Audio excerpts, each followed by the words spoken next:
So last week, we focused more on the second of the two parshiot, Haremot Kedoshim, and tried to come to some kind of understanding. What is this idea of Kedusha, of Kadosh? What does holy mean? And I think most of us agreed that it's not a term we think of on a regular basis. We don't consider ourselves particularly holy. We don't regard our actions as holy. But I think we also try to make an effort to understand how we can perhaps retake ownership of that term. It needn't refer to those whom we see as doing things beyond our capacity, beyond our abilities, beyond our spiritual interests. What can that kadosh mean in our daily lives? So today we're going to see how that plays into some of the things mentioned in Parashat Emor. But what I want to start with is the Parsha, fascinatingly, begins with instructions God conveys to Moses to pass on to the priests. And you would think, after talking about the Israelites as a holy nation, Kadoshim tiyu ki kadosh ani Adonai Elohechem, you shall be holy because holiness, and we try to understand what that means, for God is holy perhaps, or holiness is something that we need to emulate. In any case, it starts with the priests. By the way, how many of you have a chumash with you? Yeah. Does everyone have a chumash? Because then you have to use a share screen, and this way I can keep an eye on you while I'm speaking. So if you have a chumash, fantastic. So I'm going to ask you to turn to Parshat Emor, which is in, of course, the book of Vayikra, Leviticus, chapter 21. We're just going to look at the first few verses right now. And what's fascinating is when we talk about the priests, we would imagine that the priests embody some element of holiness due to the task they've been instructed to perform. And of course, we're not hearing about these tasks the first time. We've been reading for weeks about sacrifices, various types of sacrifices. And now we're going to find a little bit about some of the expectations, restrictions on priests. But you'd think that initially, we've talked about a holy nation. So of course, we're going to start with the fact that the priests are holy, or the holiest within the tribe of Israel, within the people of Israel. But what does it say, interesting? If you look at the first few verses, the first verse, it says, I'll read the English, speak to the priests, the sons of Aaron, and say to them, none shall defile himself for any dead person among his kin. And when we look at the Hebrew, Emor el hakohanim b'nei Aaron v'amarta lehem, l'nefesh lo yitama be'amav. So it's saying, don't defile yourselves. It says nothing about holiness, but of course the implication, the understanding is there may be starting from a position of holiness. Otherwise, maybe this issue of contamination, of defiling, of making themselves impure through the contact with the dead would have no relevance. But it starts off in the negative. Don't defile yourselves by doing these things. You have certain restrictions, you have certain responsibilities to maintain your status. And we haven't used the term holy yet here, but whatever that status is, don't defile yourselves. How do you do that? By coming into contact with the dead. And of course, that's something that Kohanim, priests, are obligated to do with certain direct nuclear family relationships. It's only with perhaps more extended family relationships and relatives that they're not allowed to perform the necessary tasks of dignity when it comes to dealing with a deceased person and, of course, the burial. And it mentions this idea of not becoming defiled a number of times before it gets to the idea of Kedusha. And when I thought of this a couple of days ago when I was reading this, of course, as many things do nowadays, more or less with the Torah reading, it gives us an opportunity to try to relate a little bit to things that maybe we had no opportunity to relate to before. And what do I mean by that? The priests, they're supposed to avoid defilement by coming into contact with the dead. And what have we been experiencing the past 2 months? We're not allowed to attend a funeral, even if that person is suspected or if that person has contracted COVID-19. It's not a matter of a certain group. Nobody's allowed to be there. And when I thought about what a Cohan feels like, not being allowed to attend the funeral of a friend, of a relative, not the immediate family. How does a Cohen feel? And furthermore, what do we do at funeral homes? You've been to funerals. What are Kohanim supposed to do? Those who can at least respect that status that's been handed down to them hereditarily. Exactly, Heather. They sit in a separate room, a room that has been ritually separated from the rest of the facility in order for those priests not to be defiled, yitama, by coming into contact within the same room, not even physical contact with a deceased person. And I've never really, to be honest, given it a moment's thought. How does that Cohen feel? Somebody who, there are Kohanim today, of course, who don't really care about their status, and they'll attend they'll go to that, and that's fine, that's their choice. But those who do, who still consider that status as something relevant in their lives, in a ritual, in a spiritual, in a national way, how do they feel about not being able to attend those events? And we have as great an understanding of that as we've ever had now. We're forced to be in a separate room. We're forced to do things virtually. We watch a funeral through Zoom or through whatever technology is available because we're not allowed to be present there, just as the priests, as instructed in this week's Parsha, are not allowed to. So elements of the Parsha that I've never given much thought to, and I imagine most of us have not either. Okay, so the priest has certain restrictions, fine. And some of that is expressed today at funerals, actually. But now we have an ability to identify with what a priest might have gone through over thousands of years through these restrictions, and even today, in being absent, in a sense, to a certain extent, from being able to attend a funeral, to being able to attend the burial itself, to be able to participate in the burial, to enter a cemetery, although some places that have certain arrangements as well. So it's a fascinating opportunity, and perhaps both fortunate and unfortunate, for us to get a little more insight into passages of the Torah that are so remote from us. Nobody relates to these really. And in a sense, if I can be so bold as to say, I'm somewhat grateful that we're in that position today where I can consider a part of this text having relevance that I would never have thought had any relevance for me personally. And yet, let's move on, because I started with saying how the Torah tries to suggest and instruct not to defile themselves. But what does it say about their holiness? And this is, I find, fascinating. If you continue on and look at verse 6, do all of you have a Chumash, the people who have just joined? All of you have access to a Chumash, Ruth? No. Okay. No. No. Okay, so I'm going to... you'll bear with me. I'm just going to share a screen so some of those who don't have a Chumash can share the text as well. So if we move down in the text of Vayikra, we come to some fascinating verses. And if you look at verse 6, what does it say here? It says, Kedoshim yiyu le'Elohehem. Almost verbatim what we read about in last week's Parsha, where we talk about the holiness of the Israelite nation. Kedoshim tiyu ki kadosh ani Adonai Elohechem. You shall be holy, for I am holy, says God. Here it's Kedoshim yihiyu le'Elohehem. Those priests shall be holy to their God. They shall not profane the name of their God, because what they're doing is offerings by fire, the food for God, and so must be holy. So look at the use of word here, Kedoshim yiyu, they shall be holy, meaning they have an obligation to have a status of holy. How do they go about doing that? By not doing certain things, by not profaning the name of God, etc., and performing their tasks in the right way. Okay, let's go down. The next verse, it says, Isha zona v'chalala lo yikachu. This pertains to the types of women, statuses of women that priests are not allowed to marry. Ki kadosh hu le'Elohav. Why? Because they are holy. What's it saying here? Do they have to do anything to be holy? No, they're not allowed to engage with these women in a relationship because they are holy, which kind of says they are inherently holy by being born into the priestly status. So we talked about before, they shall be holy. Here it's saying they're already holy to start with, which is fascinating. Let's go down another verse. V'kidashto.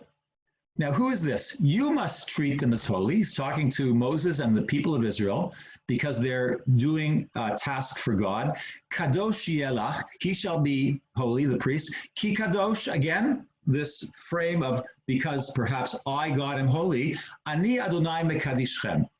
So why am I spending so much time on this issue of holy? Because it's using all sorts of different circumstances and terms of how we view holiness with regards to the priests. And it's incredibly confusing. It's saying on the one hand, they shall be holy. That's your instruction. That's what you're supposed to do.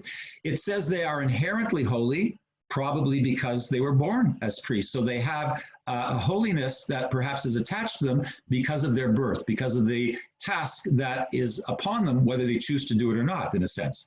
Then it says that you, the people of Israel, shall make them holy because they're performing tasks in the service of God, read, for the benefit of the community, for the benefit of Israel. Because I am holy and I make you all holy. Ani Adonai Mekadishchem. So if you look at that view of holiness, it's very confusing, it's very ambiguous, it's multiple. And I think what it's trying to say, as we discussed a little bit last week, there is a purposeful ambiguity as to how this holiness takes place, because that's reality. You can say, well, I was born a Cohan, so I'm holy, holier than thou, however we describe that. But it's saying, no, that's not enough. It's not like the status of bar or bat mitzvah, where you become that status once you reach a certain age. But similarly, if you're going to take that status seriously, you have to do something about it. You may be having the title of bar or bat mitzvah, but it means nothing if you don't do anything with those sets of instructions that have been handed down to you as an adult. Similarly with the priests. Yes, you were born into a certain status, but it's meaningless.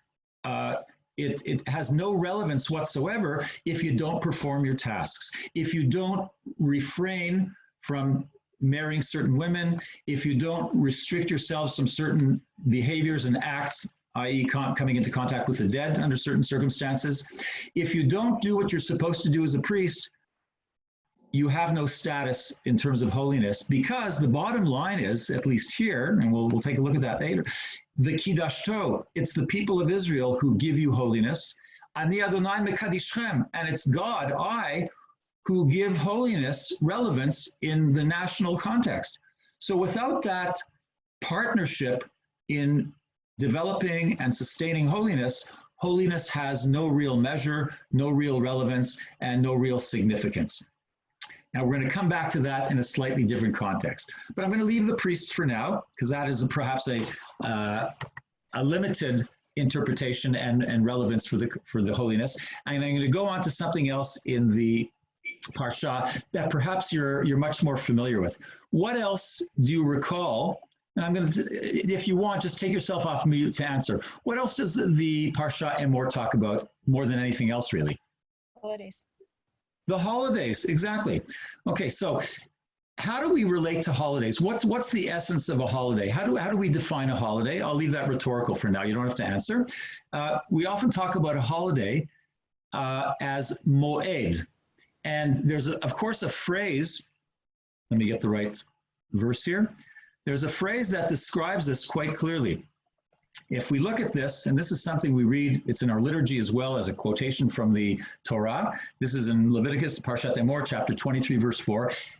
And I'm going to spend some time on the structure of this sentence because it says an incredible amount that, to be honest, I really didn't pay much attention to it before, but I came across something written as a drasha by Rabbi Ismar Shorsh back in the 90s that kind of related to this in a sense. So it says, Ele moadei Adonai, Mikra'e Kodesh Asher Tikru Otam B'Mo'adam. Now, I have the translation here that I'm going to contest in a moment. It says, these are the set times, Mo'ed. By the way, Mo'ed is a very contemporary term. Those of anyone who studied in Israel at university, Mo'ed Beit is a second, it's like Pesach, it's Pesach Sheni. It's a second opportunity to write an exam that you failed or you didn't get a good enough mark in. Mo'ed Beit, it's a second chance, like Pesach Sheni, a second Pesach if you were unable to perform the Passover sacrifice. Anyway, so Mo'ed refers to times. These are the times that God has determined. Mikra'e Kodesh, here it's translated sacred occasions. Asher Tikru Otam B'Mo'adam, that you shall celebrate each at its appointed time. So Rabbi Shor says, And if you look at the interesting shoresh of the word, the root of the word, it comes from kara, to call. It's not really accurate to call it sacred occasions, I think. And the older translation in the Hertz Chumash, back in from the well before the Eitz Chaim or this Sefaria modern translation, it referred to Mikrae Kodesh as sacred convocations. Why convocations? Because if we look at the first word in the book of Leviticus, Vayikra, what does it say? Vayikra, God is calling to Moses to tell him what he needs to say to the people of Israel in terms of the sacrifices and all the ritual that's going to be presented in Vayikra. Vayikra Moshe Vayomer Elav, meaning I call to Moses and say to him. When we call somebody, we're calling them to gather together, to come meet, because we have something to tell them, because we have something to celebrate, we have something to commemorate together. So Mikrae Kodesh is perhaps better, as it was in the past, translated as sacred convocations. And why is that so important? Because when we talk about festivals, it's not just its location in the calendar. The importance is the location where it's celebrated, not just when it's celebrated. And this makes a lot more sense if we're able to emphasize both this idea of celebrating at a certain time as determined by God and according to our Jewish calendar, but as having to take place in a certain place as well. And when you consider the description of the festivals, as we would go through it and read it in Parshat Emor, how does it describe the festivals? Does it talk about Pesach as the festival of liberation from Egypt? No. Does it talk about Shavuot as the festival of Matan Torah, of the giving of Torah? No. Has nothing to do with those historical events. It talks about the agriculture that's related to that time in the seasons and how the festivals relate to agricultural celebrations, whether they be harvest or anticipation of harvest. And what is the essence of agricultural produce in the Torah? The bottom line, the underlying theme is that whatever agricultural produce we benefit from comes from God. It's a gift. It's something certainly we have to earn by the sweat of our brow, but it comes as something that we've merited because of our behavior and our relationship with others. And when we're finished gathering that harvest, what do we do with it? We take the first fruits to Jerusalem, to the temple. We all gather there on the festivals. It's impossible for us today, perhaps, to understand how central that gathering on the three festivals was to Jews back in temple times. We know nothing of that. We can't possibly understand what it was like. And you think today the gathering that we experience on Rosh Hashanah and Yom Kippur is paramount in terms of our convocation in a sacred context. It's nothing compared to what that gathering in Jerusalem was to bring those sacrifices and first fruits in ancient times. And the essence of these holidays and these festivals is twofold. It's one, to observe it according to our own unique Jewish calendar, but it's no less to gather together as a nation, as a people, as community, in order to celebrate this together. Because the essence of that holiness, as I'll come to in a few minutes and related to later on, is both regards to time and with regards to place. And if we lose the relevance of either of those in trying to understand the meaning of these festivals, we've lost at least half of the essence. I want you to just take a look at the structure of this sentence as well. You've got something which we refer to as A, B, C, B, A. In the center is C. So A is the term moed, the time. Time is the framework. So time is the first important word here. It's also the final word repeated at the end of the sentence. The second part of the festivals is this idea of convocation, mikrae, tikra'u. So within the time framework, it has to take place in an environment where people can share space together. And when we've taken those two considerations into and put them in place, time convocation, what are we able to achieve? Holiness, Kodesh. And so the Kodesh, this idea of holiness, is at the center, and as a result of focusing on gathering in a common place and celebrating at the same time times that have been decreed and determined by our calendar and by our tradition. And that is really the essence of these festivals, having that double element of both time and space and allowing ourselves to appreciate holiness as a community together. Because without that community, holiness doesn't really exist. And I'll explain what I mean by that. If we go down to another verse, just a little bit further down, if you're looking in your Chumash, go to verse 20, chapter 23, verse 21, just a little bit later in the Parsha. Chapter. So as we're summarizing, and here we're talking about the last of the holidays, what does it say? It says, "Ukratem be'etzem hayom hazeh mikra kodesh yelachem kol mechet avla tasu chukat olam bechol moshvotechem ledorotechem." So it returns to the theme of combined convocation and time. It says on that same day, here's the time, you shall hold a celebration. And again, a little bit of a too free paraphrasing translation. We have the same idea of Mikra Kodesh, holy convocation. It shall be a sacred occasion for you. You shall not work at your occupations. This is a law for all time in all your settlements throughout the ages, meaning that in order for this to be considered a sacred occasion or a holy convocation, you have to take into account this idea of time. It's something that isn't just a specific time in the annual calendar, but it's something that has a permanence, something that needs to be sustained forever, something that is part of our understanding and appreciation of holiness. And it's where it says in all your settlements, meaning that settlement implies community. It's not saying in all your homes. It doesn't say in your house. It doesn't say beveitchem, besadotchem, in your fields. It says in your settlements. Settlement means community.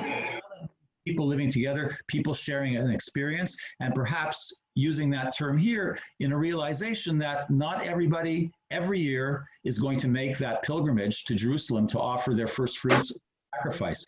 They're going to be celebrating within their settlements, not within their houses.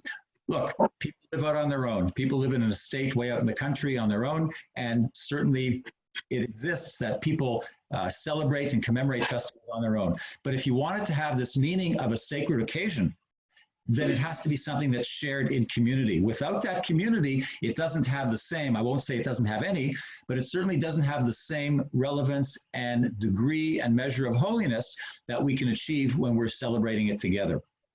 I'm going to go to one more verse. We're going to go back a little bit because this verse is a wonderfully enigmatic and ambiguous verse. Go back to chapter 22, verse 32. I'll give you a second, but it's on the screen if you need it. And this is a verse really, again, I love the opportunity to study with other people, because when you study with others, however we define chavruta, we learn things that we may not have considered before. So this verse to me, to be honest, is one of the most fascinating in Parshat Amor.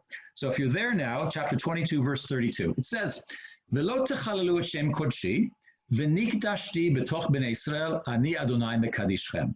So if you look at that verse, it says, "You shall not profane my holy name, that I may be sanctified in the midst of Israelite people, I, the Lord, who sanctify you." All right, so when I looked at that, and when I read it, when I learn it in shul, when we do Parshat Emor, beautiful threefold use of the term kadosh. But what's it saying here? It's saying the only way in which I, God, can be holy is if I am made holy within the community of Israel. Meaning, as my understanding has it, that without the community, the people, the nation of Israel, and we can expand that to a more universal appreciation of all humanity, there is no essence of holiness for God. God only becomes holy within a community, however broadly we define that community. And yet, as it says at the end, Ani Adonai mekadishchem. Yes, I can only become holy within a community among you, but I am the one who makes you holy. So what's it saying there? It's a fascinating statement. It's trying to say, I think, that holiness, as we tried to understand before with regards to the Kohanim and with regards to the festivals, only has meaning if there's some kind of mutual or mutuality in a relationship. If there is someone to appreciate holiness, then that holiness exists. If there is no one to appreciate that holiness, then there is no holiness. And you might use the famous example, overused perhaps, that if a tree falls in the forest and no one's there, does it make a noise? Well, you can determine what the answer to that is. But with regards to this, if there's no partner in a relationship, covenantal, marital, familial, however we define a relationship, if there isn't a true mutuality of partnership, then that relationship is not all that meaningful. You can't have holiness if there's not someone else to appreciate that holiness.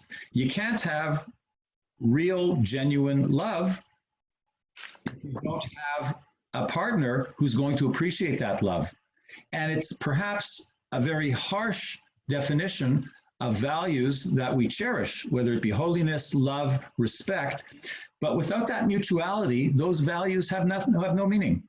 And so I think the Torah is incredibly insightful through this verse in instructing us and directing us how we should view a relationship.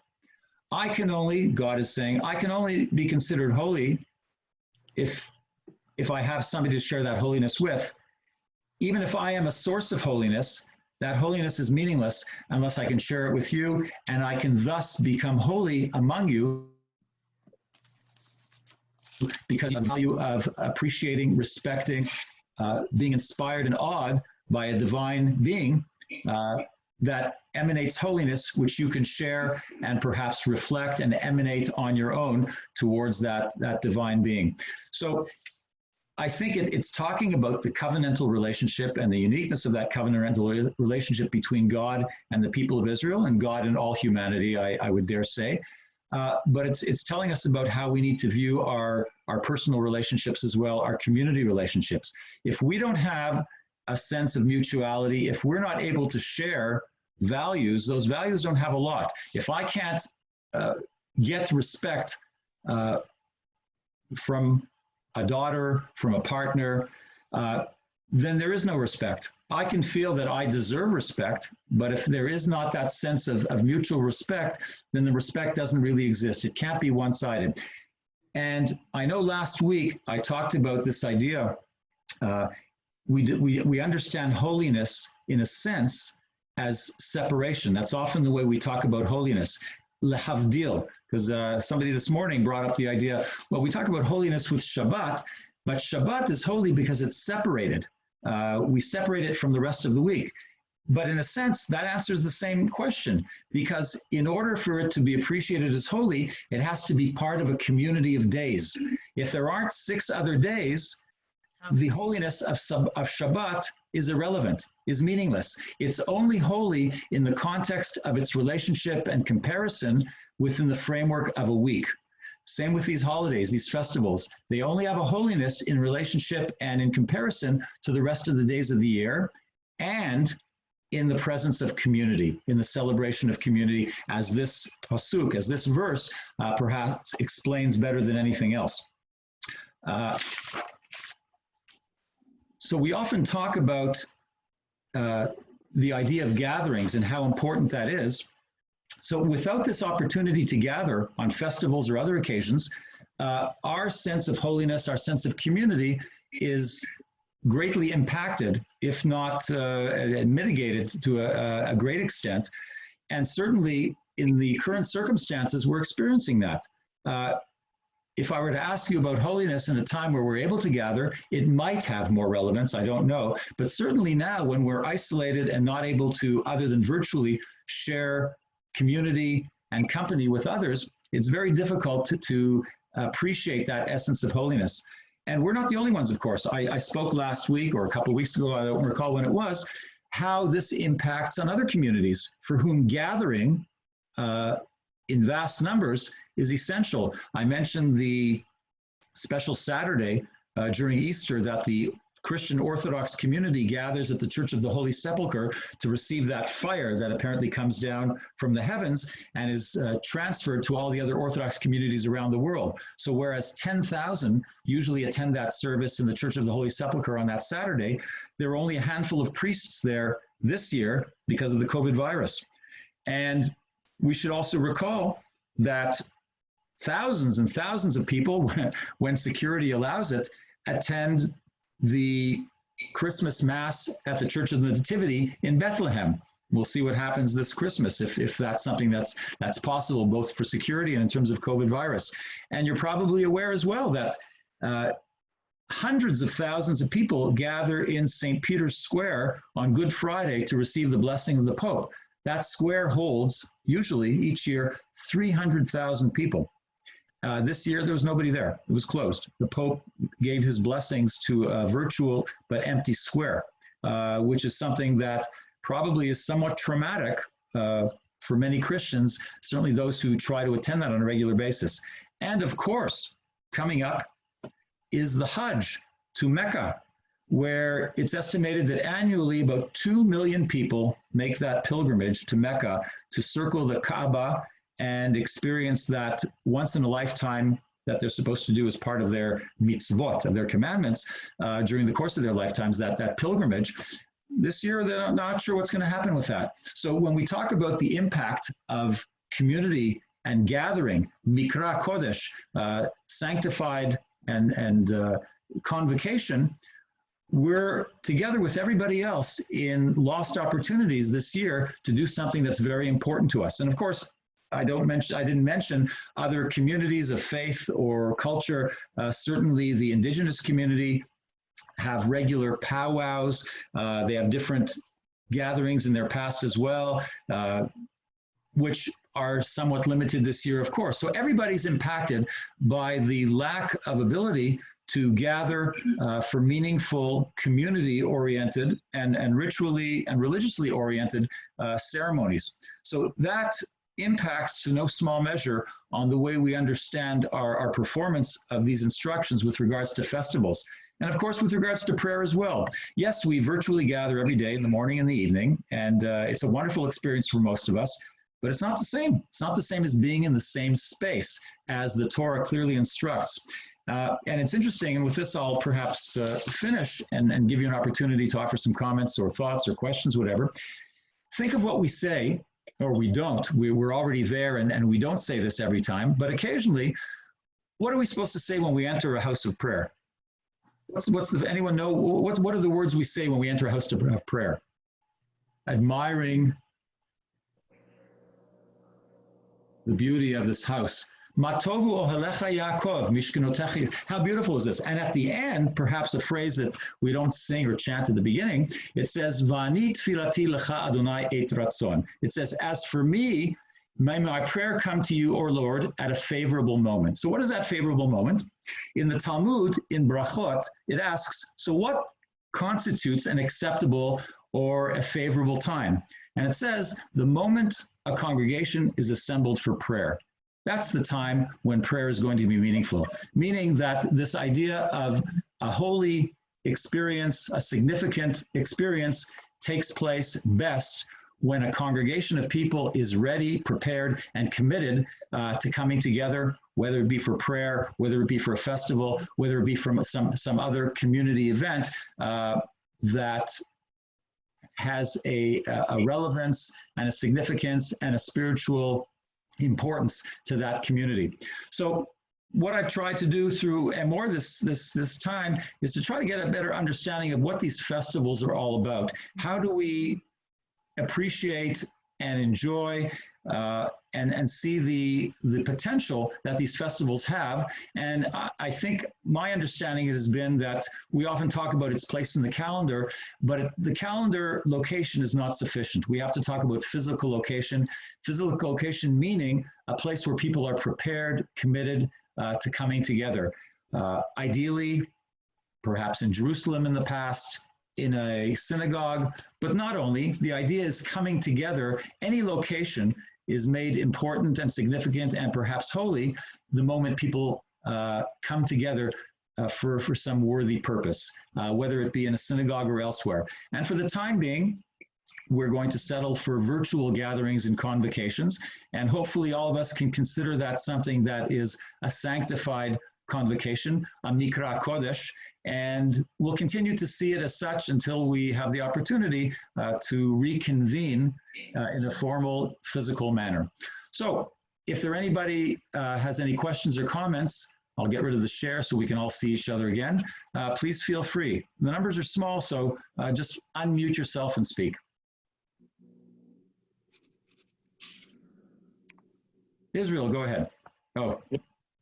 Matthew, good. I really appreciated your comments. I'm just thinking about the beginning of the parsha that deals with the Kohanim and what the Kohanim can and can't do in terms of relationships that they have. And I take it then that a Kohen could marry a widow, but not a divorcee. It says here, if you look at verse, just a second. Is it verse 7? So he says, they shall not marry a woman